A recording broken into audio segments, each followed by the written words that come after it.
we are going to discuss on the classification and different connections in order to find out the traditional roots for Indian folk and minor art in our second module. What we're going to cover in this particular module are basically to understand what are the available literary sources that can help us out with this, though the resources are very limited. There are very few texts which are written on this topic, but still if we take an overview, we see that there are certain very substantial work that has continued, and they're mostly preserved in different museums and archives. Now it's another question that how they can be accessed, and there are multiple routes to get that, but I'll try to incorporate as many texts as possible and expose you with the different sources from where you can also independently go and find out the study material. However, we are also trying to understand another very important issue, that how the myths and facts got connected for this particular trend, and that can also be very fascinating to understand and get exposed about. And then again, the most important areas that we discussed, we are going to link that with that, the idea of nationalism in the context of folk and minor art of India, and the idea of modernism as well. And then with that, we are going to re-realize the relevance of the art practice in the contemporary context. When we said that many of the resources are connected to myths and facts, and they're so well blended together that it's also sometimes gets into certain difficulty to separate the two, and that makes it slightly difficult to authenticize. But this is also true that there are these three constitutions that worked as an operational factor for this whole practice for such a very long time. And as we can realize that it underwent the bare minimum patronage from anybody, like they didn't have any patronage from the royal court. They just grew and moved as folk art grows. But still, like if we think about the constitutions that operates art in general, there are the three factors. One is perhaps the temple, the other one is of course trade, and then court. Now this is very fascinating to understand that for the Indian folk and tribal art, trade and court, these two factors are not basically coming into any picture because of the fact that they were not the art that takes place in the royal court, or they were also not made for the trading purpose. They didn't have a market of their own. They just got connected to the temple tradition. So many of the religious stories are connected to the temple connection, and the secondary secular things were also to generate moral stories. So these are the connection that we can figure out. From there, we would like to understand, and this is like part of the course where we are trying to figure out how they're categorized and how they can be categorized. Just because they're too scattered, we need to focus on certain area and hence go deeper into that particular part. So let's first understand how we can put these practices into certain category. We are not including the entire practice, but we are using some regional practices as our examples, and will carry it further with those examples and the available sources and the data that we could collect in this whole course of time. To understand folk and minor art, it's very important to understand folk culture,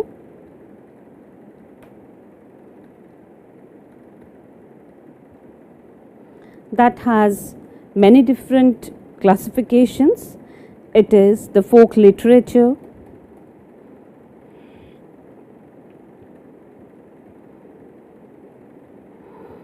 folk song, folk theatre,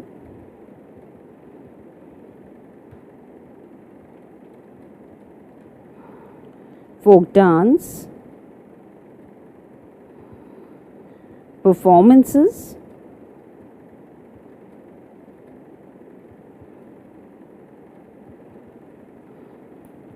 and folk art. We are picking up art as our focal area. Folk art has two major categories. One is the oral tradition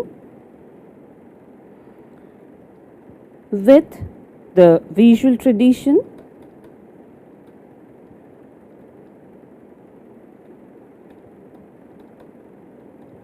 and the other one is visual tradition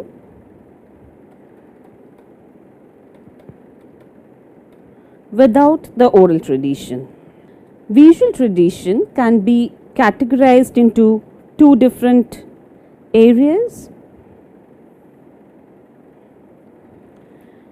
We have the considerations of material,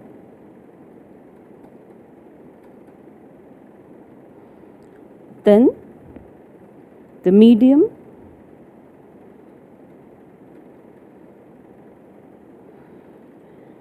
medium involves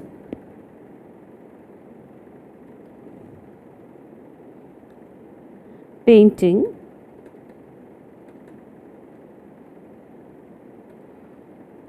curving,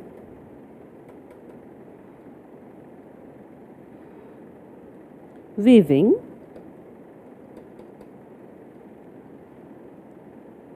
or other decorations, and the material needed for it are metal,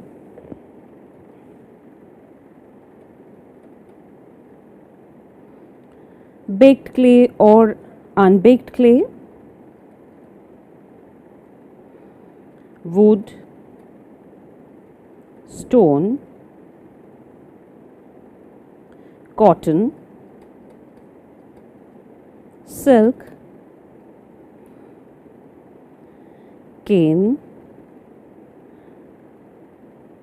bamboo,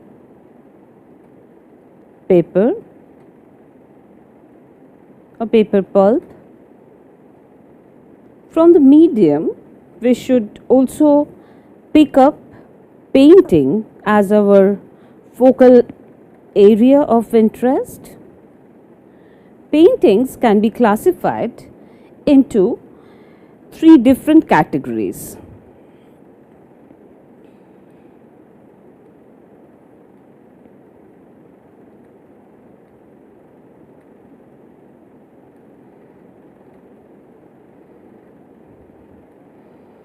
The single frame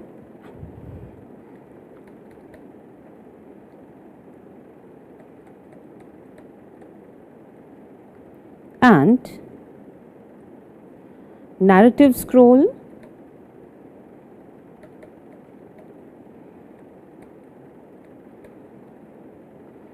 ephemeral art,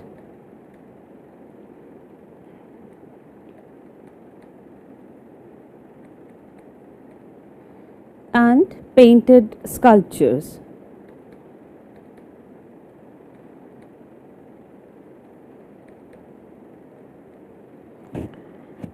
Our discussion will primarily focus on the single frame and narrative scroll paintings. Through the examples of the single frame and narrative scroll paintings, we will try to track the history and the culture, which is phenomenally important in the context of contemporary art of India. Theme-based paintings can be further classified into two categories dealing either with the religious themes or with the secular subject matters. And the shape based classifications separates the narrative scrolls, that is known as Joranopata or the Dighalpata. Joranopata means the folded Patachitra, or the pata is canvas, and the Dighalpata means long pata, long canvases. From single frame painting, which is known as Ekachitra, that are the single frames, and the frames can have different shapes, like there are rectangular shapes, square, triangle, and also there are circular shapes, which is very popular. In fact, there is a very well known tradition of Dashavatar card for the playing cards, and they made the avatars, the 10 incarnations of Vishnu in those cards, and that was more like an indoor game that was there in our culture. And the images that are painted on those circular cards are amazingly interesting, but it's there in a personal collection with some very few people. They have collected all those things, so they're just preserved there, and we get to see 2 or 3 such examples in some museums also. But the shapes are very important to tell you a story. For example, when we talk about the Ekachitra or the single frame, the images are more symmetrical there, and it's theme based, which are the themes are often very iconic and straightforward, whereas when it becomes horizontally or vertically long and it has a symmetrical spread, we feel that the compositions are also becoming more asymmetrical and hence more dynamic. It doesn't have much symmetry and static quality. They're not iconic, rather dynamic. It involves a lot of connective stories, and it gives a continuity, and it tells a story. So the Ekachitra or the single frame paintings are depiction of different images, and those are more like a story, a part of it, whereas the Patachitras, which are like the Dighalpata or the Jaranopata, they have a very different connotation. They tells us story that is continuous and long. So narrative scrolls are either horizontal. The horizontal scrolls are known as Arilatai Pata in Bengal.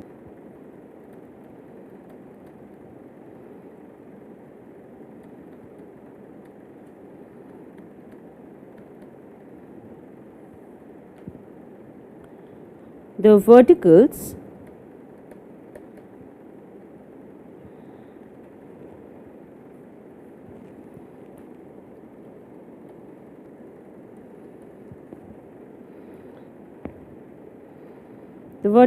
are known as Latai Pata.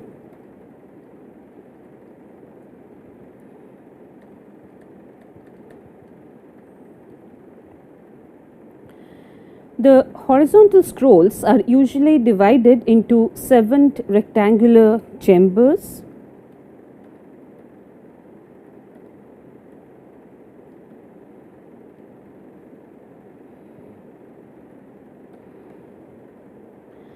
They are mostly 400 centimeter in length and 15 to 20 centimeter in width.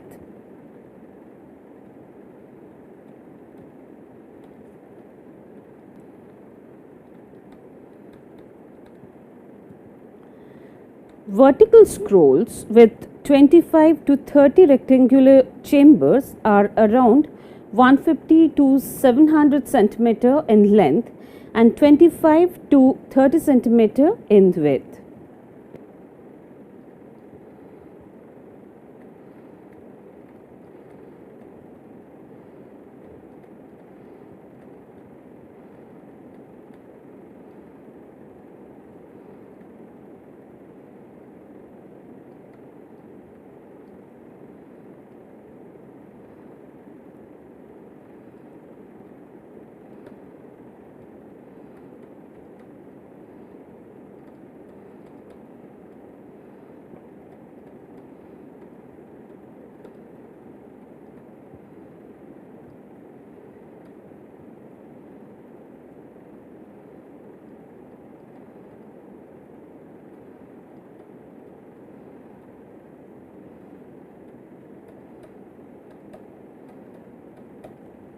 The very tradition of scroll painting with narrative continuity in the depiction can be compared with the narrative scroll of Tibet, Nepal, China, and Japan.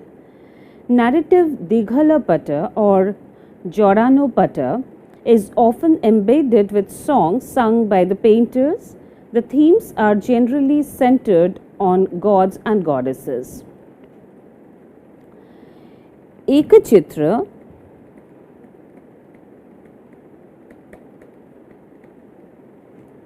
has two categories.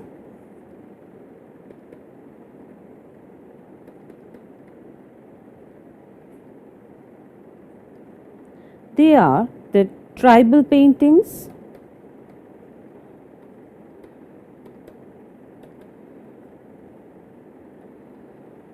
in Bengal. The examples are Santhal Pata,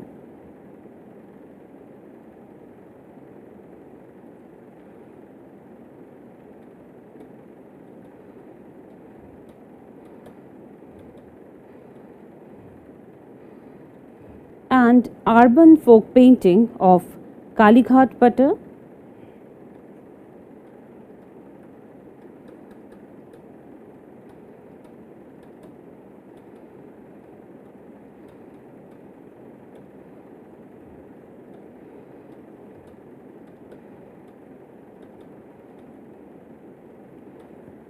Urban folk art includes subjects from daily life activities, flora and fauna, static pictures, mythological portraitures, social and historical theme based pictures, humorous and sarcastic comedy, and caricatures. Dighalapata Chitra is perceived as a combination of some miniature paintings having a narrative continuity in their prevailing visual style. Individual frames of the scroll are slightly larger in their scale than the miniature painting. Due to the purpose of public display and visibility during the performance, it has to be made slightly larger. So, there are evidences of similar scroll paintings in the Shiva and Vishnu temples of Odisha and Assam also. They also resemble Stanka painting that are preserved in the Buddhist monasteries and caves of Nepal and Tibet. Both Ekachitra and Dighalapata Chitra are derivatives of traditional miniature tradition. Patachitra of Bengal, Odisha, Mithila painting from Bihar, Rajasthan Pabhuji ka Pad, Jain miniature of Gujarat, Warangal and Lingoda of Andhra Pradesh, Tanjore painting from Tamil Nadu can all be categorized in these two shape based formats. Then there are Gajir Pata,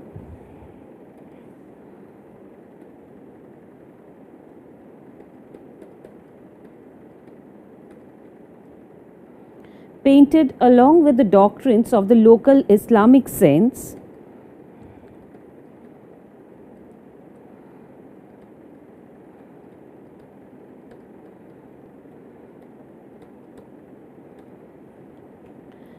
Jishu Pata,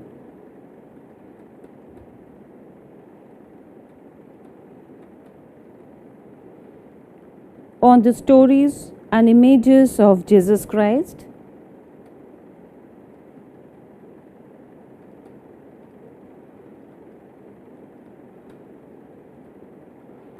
Patachitra based on Hindu mythological stories like Ramayana, Mahabharata, Chaitanya, Krishna Leela, Santali tribal Pata, Yama Pata depicting life after death, Panchakalyani Pata and Chakshudan Pata are the other classifications.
By 18th century, the local rulers, the basic state rulers, and also some merchants and other rich people, uh, they took interest in this kind of traditions, and they were all familiar with these things.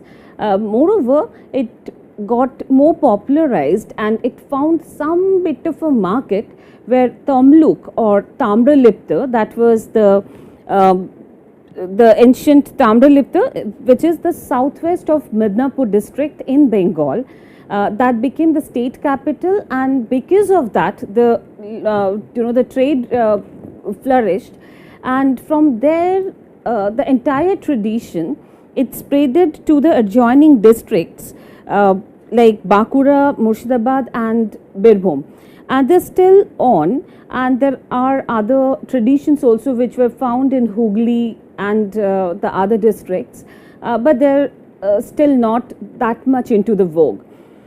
But this is perhaps one reason that Tamluk or the ancient Tamralipta, when it became the cultural capital connecting Odisha and Bengal, Patachitra tradition of Jaranupata and Choukapata or the squarish Patachitra vastly flourished from that particular center.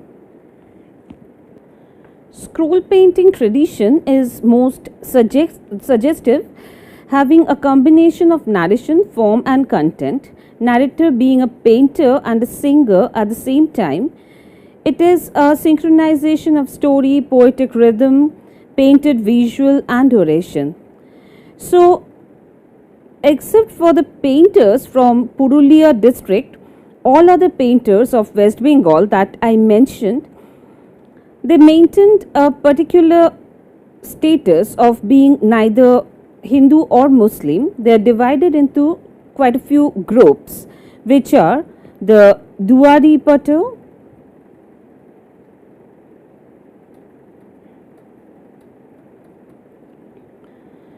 Fulkata Pato,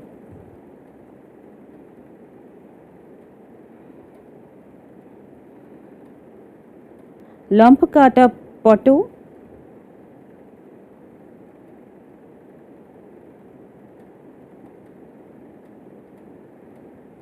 and Sanbadha Pata.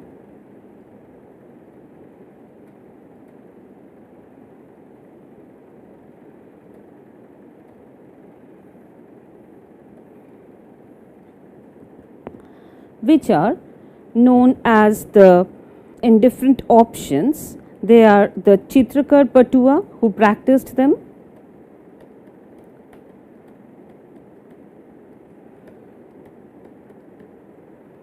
then we had the Mal Patua,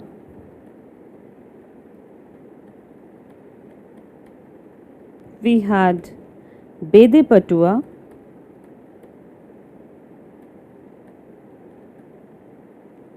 and the Mashkata Patuas.